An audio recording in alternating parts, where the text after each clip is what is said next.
I can't say enough about it. And I guess what you can do is maybe if you want to learn something about it, because you're a little newer than me, and I'd love to share some of the information that I know about PoE speakers. So I'm sure you have some questions. Yeah, totally. I mean, when I think of Bluesound Professional, PoE speakers is what comes to mind. It's the future. It's one of the main things.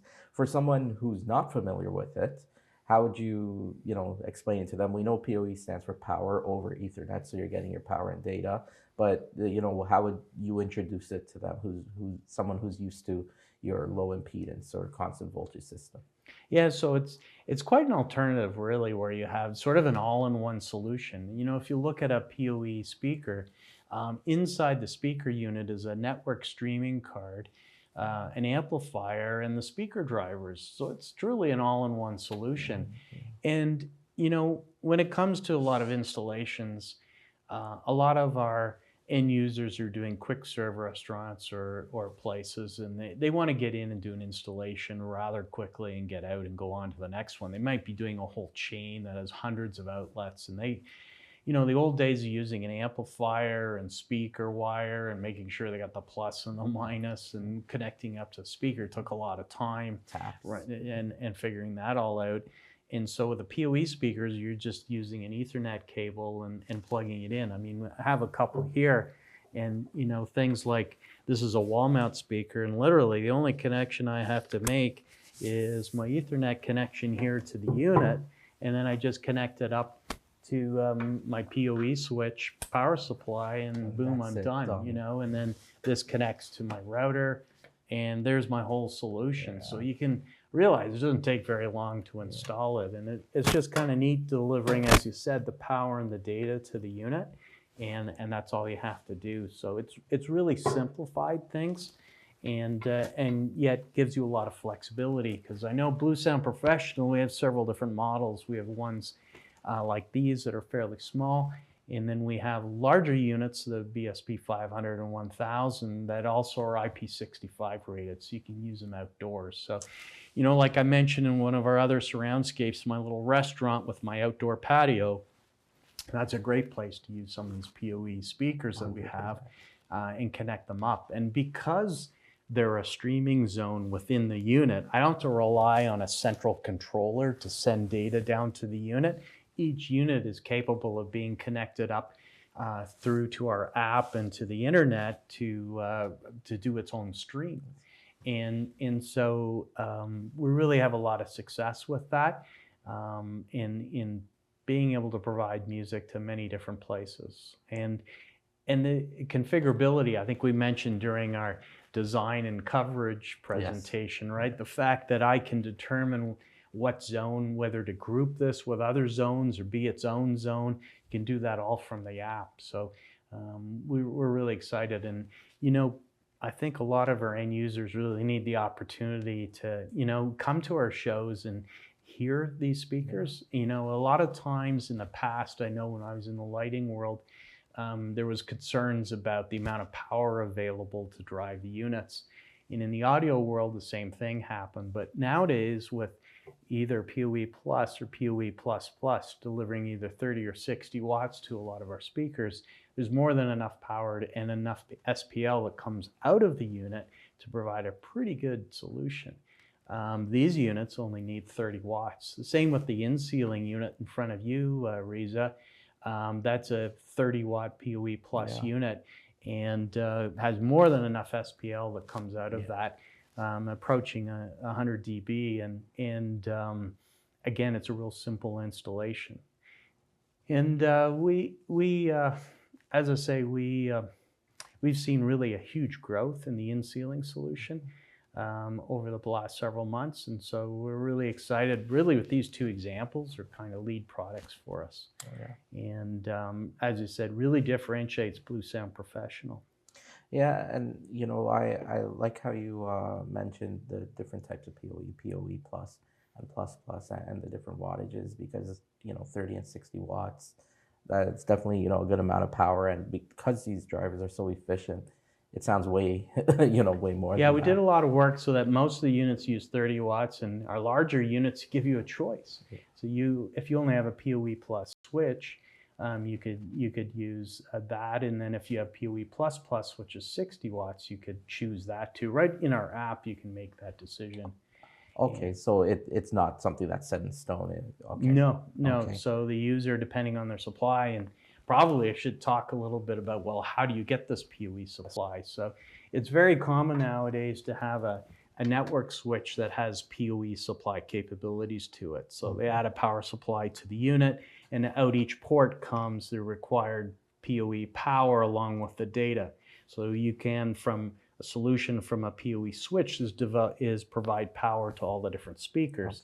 The other way to do it, if you have only one or two speakers, let's say in a little tiny cafe, you can use another technique that's called a midspan injector. Okay. And the injector is a pretty inexpensive, like a $30 unit, and it can provide 60 watts of output power and can easily power all our speakers. So you use one per speaker, and away you go. So if you want to keep the cost down, you only have a very low speaker count, you can use a midspan injector solution, which basically you're connecting the switch to the injector and the injector to the speaker, and away you go. And the other way is using a switch when I have 6, 8, 10 speakers. Okay. Instead of having all these little injectors, I use a PoE switch, and then it's sort of a more compact solution, if you will. Yes, yes. And tell me a bit about, because I've seen this from doing support, about PoE budget and switches, because that might be something. So that's a big thing. So a lot of times people will look at this and say, wow, look at all the PoE ports, right? And they go, it says it's a PoE plus plus switch, for example, 60 watts per port. This will work for my 8 speakers or whatever. Well, if you do the math, 8 times 60 is 480 watts. And then you find out that the unit here is only capable maximum of, let's say, 120 watts. Okay. What they do is they just say, well, we'll provide 120 watts, but you can only have so many speakers running at one time. So that's the overall budget that you have to be careful of. You need to match the overall budget along with the power available per port to your speakers. Okay. So we've had to educate some of our end users on that fact, that to match, maybe you need a 600 watt network switch when you're going up to those higher power outputs, so that you can run like 10 speakers at the same time. Sure. So you have to do a little bit of math. It's not hard, but you do need to do that little bit of math, or there's going to be a discrepancy on that budget. Okay, so as long as they don't assume each port necessarily gives the full PoE spec. I think some of the manufacturers would love you to think that, but they'll have these 24, 16 port PoE switches, but the budget just doesn't support that. Yes. So okay. So definitely PoE budget is what we're looking for when selecting a switch. Okay, that's good to know. Yeah. And when talking about power too, I would think a big cost savings from this solution is not having to run AC mains to each. Yeah, that's a big thing.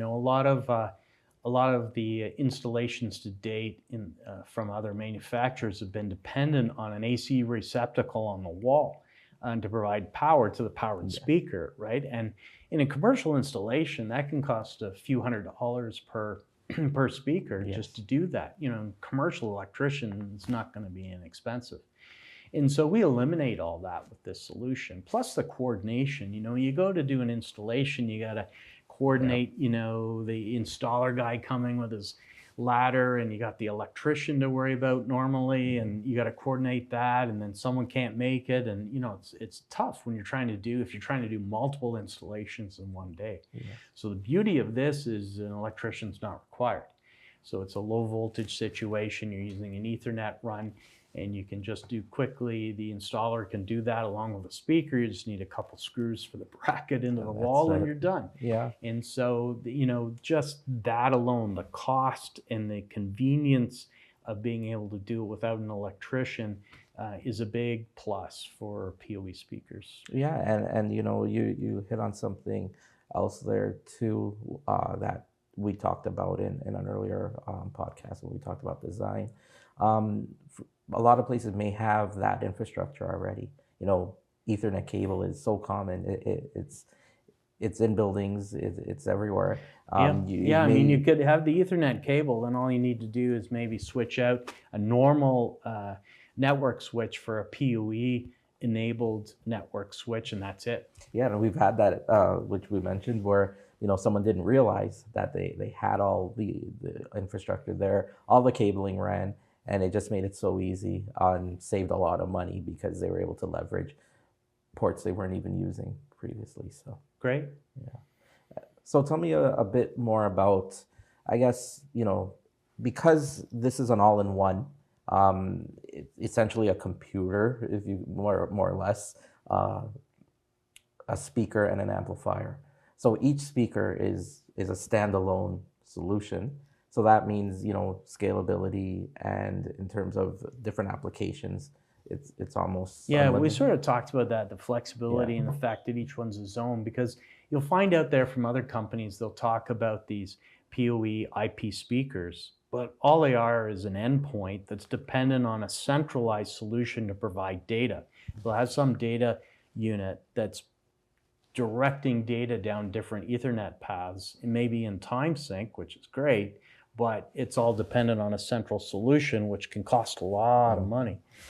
Whereas our units, everything is built into the unit. So the network streaming card is inside the unit. A lot of people don't realize that, Yes. but it's a huge differentiator between this and some other companies who are promoting these IP PoE speakers out there. Yeah. And so that's a key differentiator of the unique thing about our PoE network streaming speakers. Yeah, and I say generally, like, for lack of a better term, I say essentially partly a computer, in the sense that you can start the music on the Bluos app and pretty much walk away.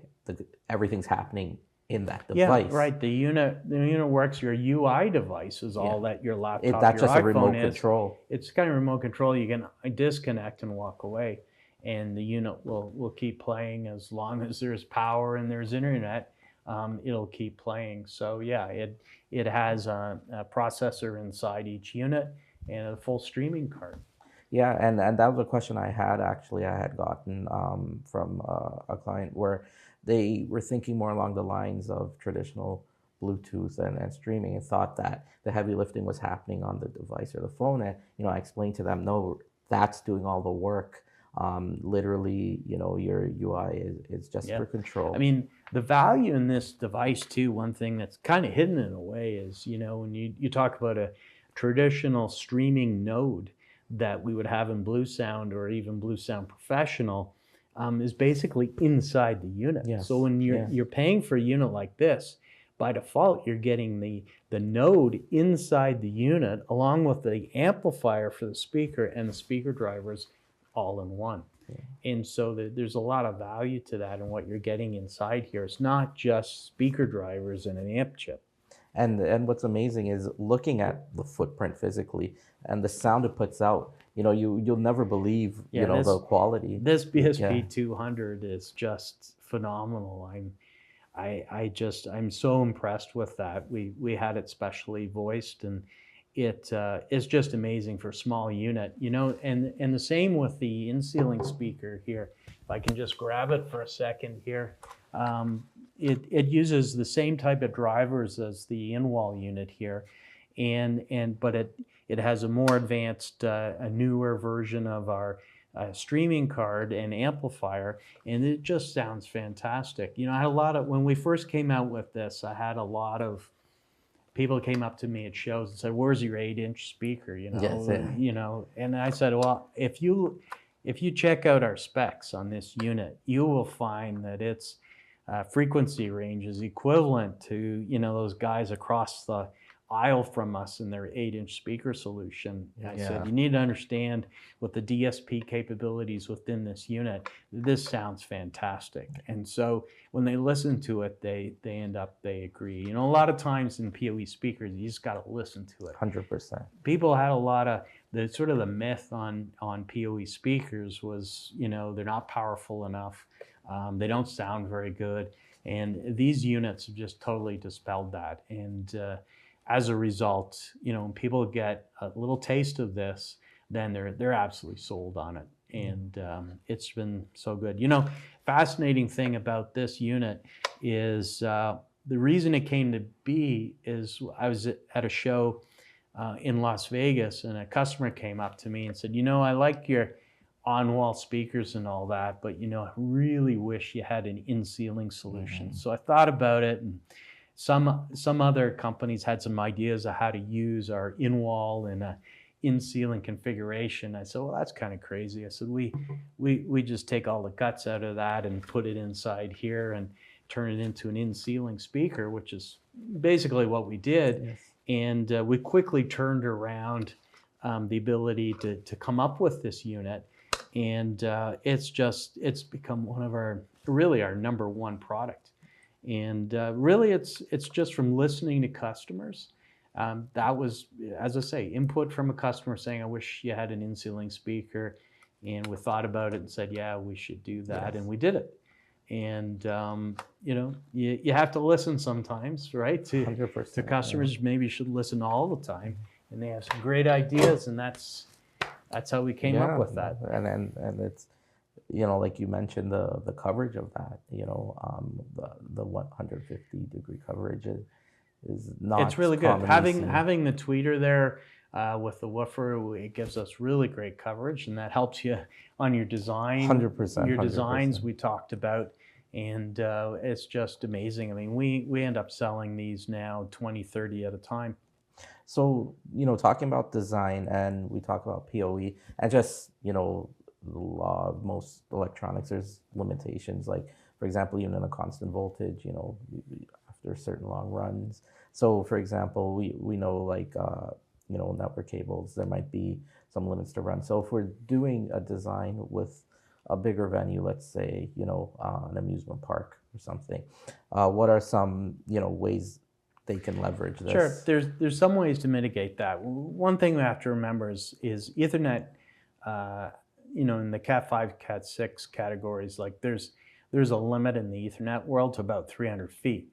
If you need to go farther than that, then you can do that by using, like, for example, the mid-span injectors or whatever, and put that in at that distance, or go into another network switch. So, you know, in some respects, you know, you have to abide by the power. So, for example, this unit here only needs PoE plus 30 watts. But if you're doing a run over 200 feet, you can overcome that by using a PoE plus plus, or an injector, for example, at 60 watts.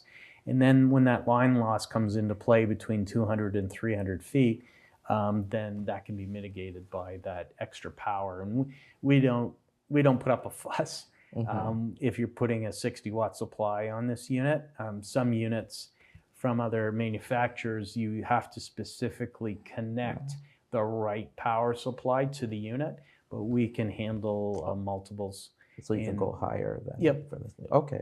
Perfect. Yep, we have lots of plans to go further with that, but that's sort of our design criteria, and realizing that sometimes longer runs are really requested or needed. Yes, for sure. And so really, you know, that even furthers the capability of them, because there are ways around, you know, distances, as opposed to when running, you know, traditional speaker wire or loss. That's been done quite a bit in the lighting world. In PoE, they do the same thing, where they'll run to a certain floor and have a network switch in the plenum, and then provide PoE power locally to the lighting fixtures in that area, sort of like a hub and spoke kind of solution. Okay. You do the same thing on the audio side, where you can run your Ethernet cables or even a fiber cable to a local switch, and have that local PoE switch to provide power to the speakers in that way. So that there's ways to do that. Yeah, and you know, it's pretty cool because all digital, so you're not worrying about, like, you know, signal loss or things like that you would when using analog components. You know, and or hums and buzzes being induced into the line. All that's pretty much gone now when using PoE. Yeah, and we've worked now with PoE speakers now for several years. So we have a lot of experience. That in-ceiling speakers, really you could consider it our second generation PoE speaker. So we're now into subsequent generations of units, and what we learned from our first generation equipment, and we're applying it. So we're certainly ahead of the curve or ahead of Yeah. our competitors in terms of PoE products. And so, and we have plans to even take that even further. Yeah, 100%. And like I can say, like I've only heard good things. When we see with our different designs and clients, people are usually blown away by the sound they get and whatever, like you mentioned, a lot of times, people are thinking, PoE, or they're thinking they hear numbers like 30 watts or something. But when it's really a matter of hearing it and not just kind of looking at specs on a page. Yeah. Yeah. Certainly those aspects. And one other thing that's come up is just being able to monitor and control a speaker that's in a space. Using a traditional speaker, they're kind of dumb, right? Having an amplifier and a speaker, I mean, if the speaker has an issue, doesn't produce any sound or whatever, you have no idea. And until you're there and say, that speaker's not working too well. Neat thing about an active speaker and a PoE speaker, and one connected in our Bluesound professional world, is we now have cloud control tools where we can actually know if this speaker goes offline. You can be told anywhere in the world. You could be monitoring and see that unit has gone offline. So that intelligence can get passed back down through the cloud into your device and warn you that you've got an issue. So that's a whole new aspect that our PoE active speakers now can provide that kind of information. So not only can I monitor and control the device, but I get all that feedback. I get all that feedback information. I can see what it's streaming, et cetera, all the way through to knowing that I'm producing a 70-volt amp feeding 50 speakers on that amp. That's where we get back in these centralized versus decentralized solutions. I was talking, I think, in our previous Surroundscapes, I was talking about what's the value of one versus the other. And a lot of that is in the decentralized solution. I have lots of backups in that same space, whereas a centralized solution, when that main closet goes down, that's it. Yes, 100%. So, yeah, I mean, the advantages are pretty endless. And I think one of my favorites, and we did tap on this a bit, is the scalability to scale up or scale down. You're not tied down to a specific wattage amplifier, for example, and if you wanted to add, you had to add, increase, more. Yeah, I mean, that's a great point too. I mean, and you can imagine a small cafe who traditionally had this amplifier in a closet with going out to these speakers, and that takes up room. There's no closet required now. You just go this and literally have your network switch that you already have on a shelf somewhere along with the router, and that's all you need from a main control standpoint. And then the speakers are totally distributed in this little cafe. Because when you're a small cafe, you don't have room for a whole lot of audio equiment to run your system. So, you'll see a lot of that where someone has this big amplifier and it just takes up a lot of room. Yeah, power and everything. And definitely. One of the other things you were mentioning, having it hardwired is. So I think that's about it for network topics today. Okay, cheers. Cheers.